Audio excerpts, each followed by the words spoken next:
Embora condenado a 76 anos, ele conseguiu a progressão para a prisão domiciliar após cumprir pouco menos de 13 anos. Isso é reflexo das regras do sistema penal brasileiro, que permite progressão de regime com base em bom comportamento e cumprimento de parte da pena, mas que muitas vezes é questionado em casos de crimes graves. Goiás. News. Notícias, sem más delongas. Vamos para a notícia. Os crimes pelos quais ele foi condenado: estupro, atentado violento ao pudor e produção de material pornográfico infantil, são de extrema violência e causam danos irreparáveis às vítimas. O fato de uma das filhas ter sido abusada até os 23 anos é particularmente alarmante, mostrando a extensão do controle e abuso. É uma notícia chocante que expõe a gravidade dos crimes cometidos e o impacto do sistema penitenciário no Brasil. O caso do ex-promotor Carlos Fernando Barbosa de Araújo, condenado por crimes sexuais tão hediondos, levanta questões importantes sobre justiça, progressão de regime e proteção às vítimas. Pontos que merecem atenção. A ausência de unidades adequadas para o regime semiaberto no estado de Alagoas evidencia um problema estrutural no sistema penitenciário. Essa deficiência levou à concessão da prisão domiciliar, que, apesar de ser uma solução legal, pode ser vista como insuficiente para casos de tamanha gravidade. A tornozeleira eletrônica e outras restrições são ferramentas importantes para monitorar o condenado, mas sua eficácia depende da fiscalização rigorosa. O descumprimento dessas medidas pode levar à reincidência ou fuga. Impacto nas vítimas. A liberdade do condenado, mesmo que em regime domiciliar, pode gerar um enorme impacto psicológico nas vítimas e seus familiares, que podem sentir que a justiça não foi plenamente cumprida. A destituição do cargo de promotor de justiça é uma consequência importante, pois reforça a mensagem de que ninguém está acima da lei, independentemente da posição que ocupava. Esse caso é um exemplo claro da necessidade de aprimorar o sistema de justiça criminal no Brasil, especialmente no que se refere a crimes sexuais, progressão de regime e suporte às vítimas.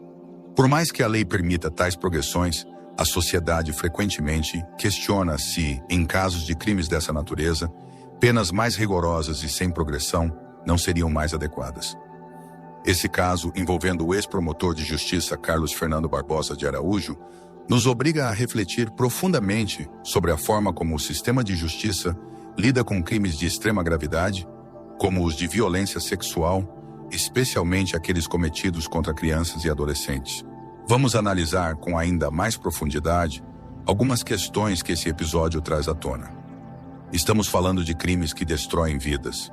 O abuso sexual, especialmente cometido por alguém em quem as vítimas deveriam confiar um pai, um padrasto, carrega não apenas uma carga de violência física, mas também um impacto psicológico devastador. As vítimas, no caso, eram suas próprias filhas e uma enteada, e uma delas sofreu abusos até os 23 anos. Isso demonstra um ciclo de poder e controle que perpetuou o sofrimento por anos. É importante lembrar que o abuso sexual raramente é um ato isolado. Geralmente ele está enraizado em um padrão de manipulação, intimidação e silenciamento. Para algum de vocês, seguidores do canal, que têm interesse de fazer algumas compras online, nós temos 4 lojas parceiras.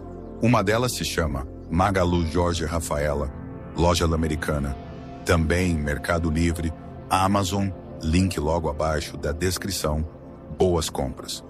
Pesquisas mostram que vítimas de abuso sexual infantil frequentemente carregam traumas para o resto da vida, com impactos na saúde mental, como depressão, ansiedade, transtorno de estresse pós-traumático e até mesmo dificuldade de confiar em relações futuras. Nesse caso, o sofrimento é ampliado pelo fato de o agressor ser uma figura de autoridade e poder, não apenas dentro da família, mas também no sistema de justiça. Aqui temos um ponto que causa grande indignação na sociedade. Como alguém condenado a 76 anos de prisão por crimes sexuais tão graves pode sair da prisão após cumprir menos de 13 anos? Isso acontece porque o sistema penal brasileiro permite a progressão de regime após o cumprimento de uma fração da pena, desde que o condenado demonstre bom comportamento. Porém, essa lógica ignora uma questão fundamental.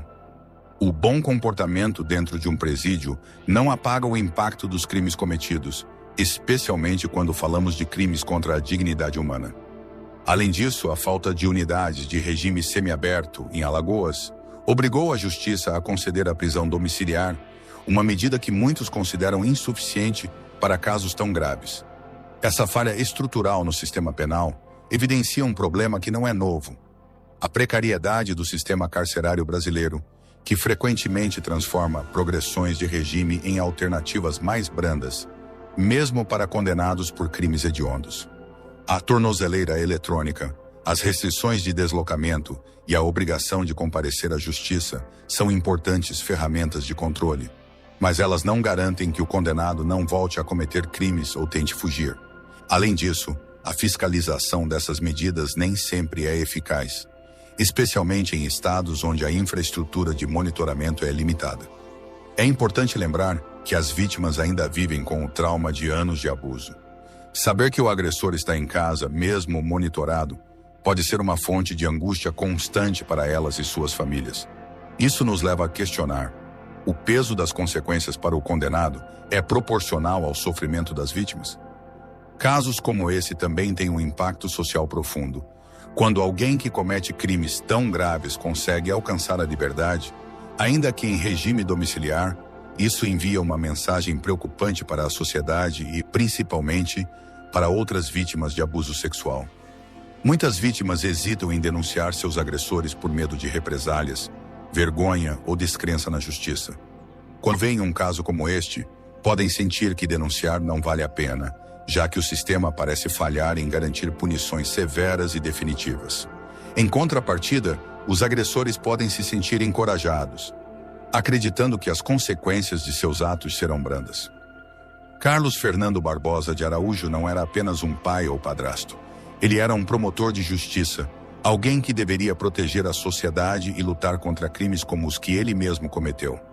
Sua condenação e a perda definitiva do cargo são, sem dúvida, uma vitória para a justiça, pois mostram que ninguém está acima da lei. No entanto, a quebra de confiança que esse caso representa é imensa. Ele simboliza como figuras de autoridade, que deveriam ser um exemplo, podem usar seu poder para cometer atrocidades. Isso reforça a necessidade de mecanismos mais rigorosos para investigar, punir e impedir que pessoas em posições de poder abusem de sua autoridade. Casos como esse nos forçam a questionar o que pode ser feito para que o sistema de justiça seja realmente eficaz em proteger as vítimas e punir os culpados. Algumas mudanças essenciais incluem: revisão das regras de progressão de regime. Para crimes hediondos, especialmente aqueles envolvendo violência sexual contra crianças, é necessário reavaliar se a progressão de regime deveria ser permitida. Muitos defendem que condenados por esses crimes cumpram a pena integralmente em regime fechado. Melhoria na infraestrutura penitenciária. A falta de unidades de regime semiaberto, que resultou na prisão domiciliar, é um reflexo do abandono do sistema carcerário. Investir em infraestrutura adequada é essencial para garantir que a punição seja proporcional ao crime. Apoio às vítimas. Além de punir os culpados, o sistema de justiça precisa oferecer suporte psicológico e financeiro às vítimas, ajudando-as a reconstruir suas vidas. Educação e prevenção. Combater o abuso sexual começa com a educação, tanto para crianças quanto para adultos. É preciso ensinar crianças sobre seus direitos, identificar sinais de abuso e criar redes de apoio seguras. O caso do ex-promotor condenado por abusar de suas filhas e enteada não é apenas uma tragédia individual. É um reflexo das falhas de um sistema que, muitas vezes, não protege quem mais precisa. Enquanto o sistema penal continuar permitindo brechas para progressões de regime em crimes tão graves, e enquanto faltarem estruturas adequadas para garantir o cumprimento pleno das penas, estaremos falhando como sociedade. Este caso deve servir como um alerta.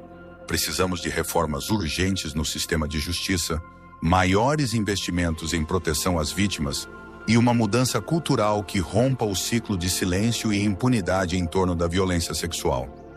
Afinal, a verdadeira justiça só será alcançada quando as vítimas se sentirem plenamente protegidas e os agressores receberem punições proporcionais à gravidade de seus atos. Reflexão final: justiça que liberta ou justiça que protege? O caso do ex-promotor Carlos Fernando Barbosa de Araújo É um espelho de como o sistema de justiça penal brasileiro enfrenta ou falha em enfrentar crimes de violência sexual, especialmente aqueles cometidos contra indivíduos em situação de vulnerabilidade. É um tema que vai além de uma condenação específica e nos obriga a refletir sobre o papel das instituições em proteger os mais frágeis, garantir justiça e evitar que crimes tão bárbaros sejam tratados com aparente leniência. A progressão de regime, um dos pilares do sistema penal brasileiro, tem como objetivo a ressocialização do condenado. No entanto, quando aplicada a crimes hediondos, especialmente aqueles que envolvem violência sexual contra crianças e adolescentes, essa lógica entra em conflito com o senso de justiça da sociedade. Afinal, como justificar que alguém condenado a 76 anos de prisão por abusos devastadores, documentados com provas detalhadas e relatos consistentes, possa deixar a prisão após cumprir apenas uma fração da pena? Para as vítimas e para a sociedade, essa progressão muitas vezes é percebida como uma forma de impunidade, um retorno à liberdade que não é compatível com a gravidade do crime.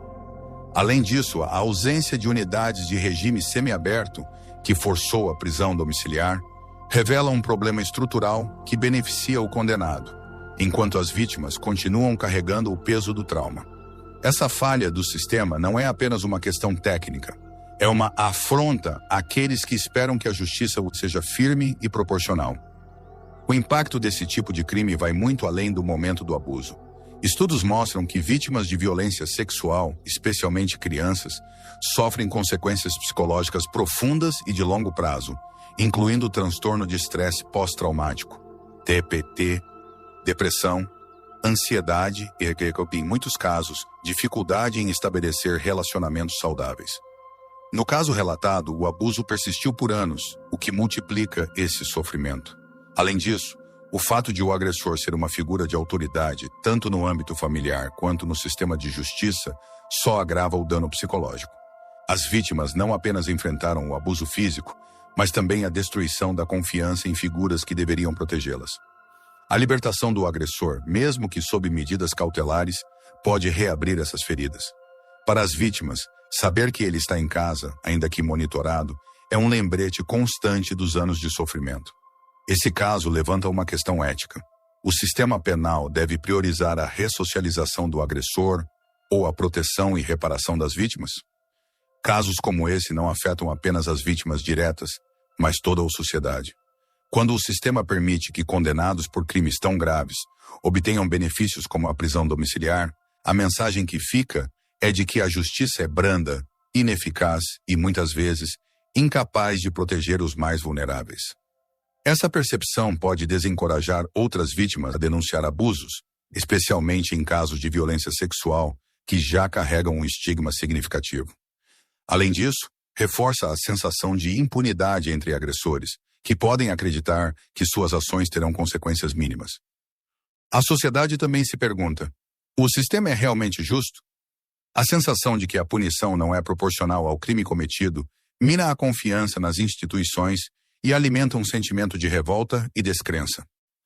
Este caso expõe a necessidade urgente de mudanças no sistema de justiça brasileiro, especialmente no tratamento de crimes hediondos.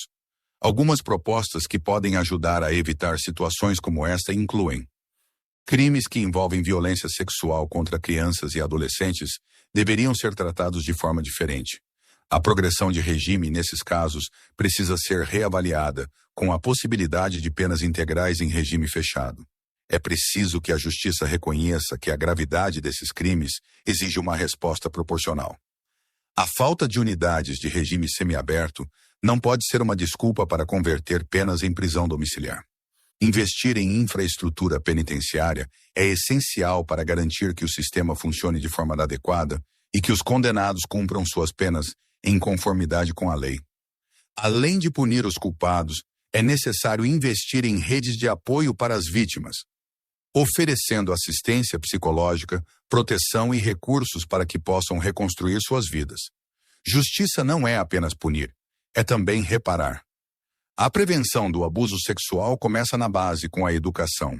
É fundamental ensinar crianças sobre seus direitos, como identificar situações de abuso e como buscar ajuda. Além disso, campanhas públicas podem ajudar a desestigmatizar o tema e encorajar denúncias. A tornozeleira eletrônica e outras medidas cautelares são ferramentas importantes, mas precisam ser acompanhadas de fiscalização rigorosa.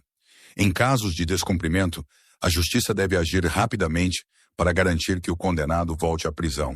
Enquanto discutimos mudanças no sistema, também precisamos questionar nosso papel como sociedade. Ainda vivemos em um contexto onde o abuso sexual é muitas vezes silenciado por vergonha, medo ou falta de apoio. Precisamos criar um ambiente onde as vítimas se sintam seguras para falar, onde o agressor saiba que será punido e onde a justiça seja vista como um instrumento de proteção e não de concessões. Isso começa com a educação, mas também exige um compromisso coletivo para exigir mudanças nas leis, pressionar por reformas no sistema penal e, acima de tudo, apoiar as vítimas. Uma sociedade que tolera qualquer forma de violência contra os mais vulneráveis é uma sociedade que precisa urgentemente se transformar. No final, o caso de Carlos Fernando Barbosa de Araújo é mais do que uma história de crimes e condenações. É um retrato das falhas de um sistema que precisa urgentemente ser reformado. Enquanto a justiça continuar permitindo brechas que protegem agressores em detrimento das vítimas, estaremos falhando como sociedade. A verdadeira justiça não é apenas aquela que pune, mas aquela que protege, que repara e que envia uma mensagem clara. Crimes contra a dignidade humana, especialmente contra crianças, não serão tolerados. É hora de transformar essa indignação em ação, para que casos como este nunca mais se repitam e para que as vítimas saibam que não estão sozinhas. Se você gostou deste conteúdo, não se esqueça de curtir, comentar e se inscrever no canal para mais vídeos informativos. Até a próxima.